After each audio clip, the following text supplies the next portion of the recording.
20/12/83 1983 பட்டர்வர்ட்ல பிறந்திருக்கிறீங்க.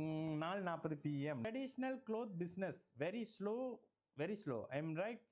சரி, நான் வந்து சரியான இதில் இருக்கிறேன்னா, next for me business herbal beauty அந்த மாதிரி ஸ்நாக்ஸ் மாதிரி வரீங்க. ஓகேம்மா. ட்ரெடிஷ்னல் வேர் அப்படின்னு வரும்போது, இந்த கலாச்சாரமான உடைகள் அப்படின்னு வரும்பொழுது, உடைகள் அப்படின்னு வர்றதுல ரெண்டா பிரிக்கலாம். ஒன்று சுக்கிரன், ஒன்று சந்திரன். அதில் ஒரு மாதிரியான அழகு சம்பந்தப்படுறது விலை உயர்ந்த அமைப்புன்னு வரும்போது சுக்கிரனும், கோட்டன் சம்பந்தப்பட்டு இயற்கையிலேருந்து வரக்கூடிய கோட்டன் சம்பந்தப்பட்டு வரும்போது அப்படின்னும் போது உங்களுக்கு சந்திரனுடைய அமைப்புகளும் வரும். ஆனால் கூடுதலாக நீங்கள் கொடுத்துருக்கிற விஷயம் என்னது, நான் வந்து பியூட்டி சம்மந்தப்படுறது, ஸ்நாக்ஸ் சம்மந்தப்படுறது, அதுலேயும் ஹெர்பல் பியூட்டி அப்படின்னு கொடுக்குறீங்களே, இந்த ஹெர்பல் பியூட்டி அப்படின்னு வரும்போது என்ன, அதிகமாக சந்திரன் வலுத்திருப்பாரு. இயற்கை சார்ந்து ஏதோ நீங்கள் பண்ண போறீங்கன்னா உங்கள் ஜாதகத்தில் சந்திரன் வலுத்திருக்கணும் பார்க்கலாம். மிதுனம் ராசி திருவாதிரை நட்சத்திரம். சரிம்மா, மிதுனம் ராசி திருவாதிரை நட்சத்திரம் ஜாதகத்தில் இங்கே குரு கேல யோகத்தில் இருக்கிறாரு. சரி, டிகிரி அமைப்புகளில் பார்த்தீங்கன்னா லக்னம் குரு 29 டிகிரி. 29 டிகிரி. ஓகே, இதுதாங்க ஜோதிடம். அப்படியே ஃபர்ஸ்ட் கிளாஸாக இருக்கும். நீங்கள் எடுத்த உடனே என்ன கேட்குறீங்க, ட்ரெடிஷ்னல் உடுப்புன்னு கேட்குறீங்க, அடுத்து ஹெர்பல்னு கேட்குறீங்க. நான் சந்திரன் சுபத்துவமாக இருந்தால் மட்டும்தான் நீங்கள் இந்த அமைப்புகளில் வருவீங்கன்னு சொல்லும் போது, அப்படியே மார்கழி திருவாதிரையில் பிறந்திருக்கிறீங்க. இந்த மார்கழி திருவாதிரை 7 டிகிரி சந்திரன் இருக்கிறாரு.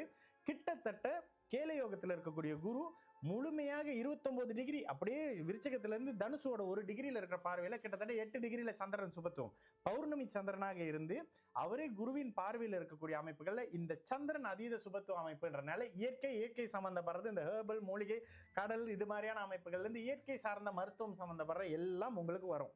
இது எப்போ வரும், நல்ல யோக தசை இருக்கும்போது வரும். அடுத்து அப்படியே தசைக்கு வந்துடணும். சரி, இந்த இடத்துல உங்களுக்கு இப்பொழுது சனி தசை நடந்துகிட்டு இருக்கு.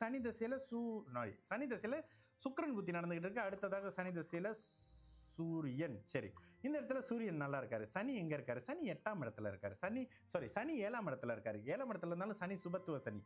ஏன் உங்களுக்கு அது கை கொடுக்க மாட்டுது, சனி இங்க 4ஆம் இடத்தை பார்க்கிறாரு. கடகத்துக்கு எந்த பார்வை இல்லை. சனி தசை உங்களுக்கு 10ஆம் அதிபதி பார்வை. ஆனா இந்த இடத்துல சனி 10ஆம் அதிபதியா வரும்பொழுது சனியோட அமைப்புகள்னு தான் பண்ணுவாரு.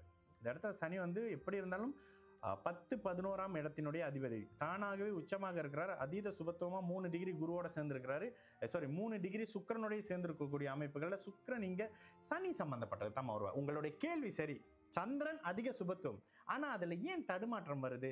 இந்த இடத்துல சனியோட அமைப்பு, சனி தசை நடந்துகிட்டு இருக்கு. சனி தசை என்ன பண்ணும், சனி தசை உங்களுக்கு கண்டிப்பாக உங்களை டைவர்ட் பண்ற மாதிரியான சனி சார்ந்த அமைப்புகள்ல உங்களை கொஞ்சம் இழுத்துட்டு போவோம். என்ன பண்ணும் சனி சம்பந்தப்படுறதுன்னா, லேசா ஒரு மாதிரி மருத்துவம் மாதிரி போவீங்க, இயற்கையில இருந்து எடுத்து பண்றேன்னுவீங்க. இந்த மாதிரியான செகண்ட் ஹேண்ட் ஒரு மாதிரியான பழசு திரும்ப யூஸ் பண்ணப்பட்டது கொடுத்தது வாடகைக்கு விட்டு எடுக்கிறது, இந்த மாதிரியான சில அமைப்புகள் பண்ணும். அதுல கவனமா இருங்க. ஆனா அடுத்து வரக்கூடிய புதன் தசை நீங்கள் எதிர்பார்க்காத விதம் அட்டகாசமாக இருக்கக்கூடிய பேச்சு சம்பந்தப்படுறது கொமிஷன் பேஸான இப்ப நீங்க சொன்ன அத்தனையும் புதன் தசையில பண்ணுவீங்க.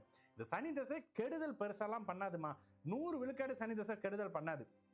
இந்த இடத்துல 2027க்கு பிறகு சனி தசை சந்திரன் புத்தியிலிருந்து நீங்க நினைச்சு இந்த தொழில கால் ஊன்ற முடியும். அது நீடித்த அமைப்புகள்ல பிற்பகுதி வாழ்க்கை வரைக்கும் உங்களுக்கு நல்லா இருக்கும். இருக்கிற தொழில் சரியா இருக்கு.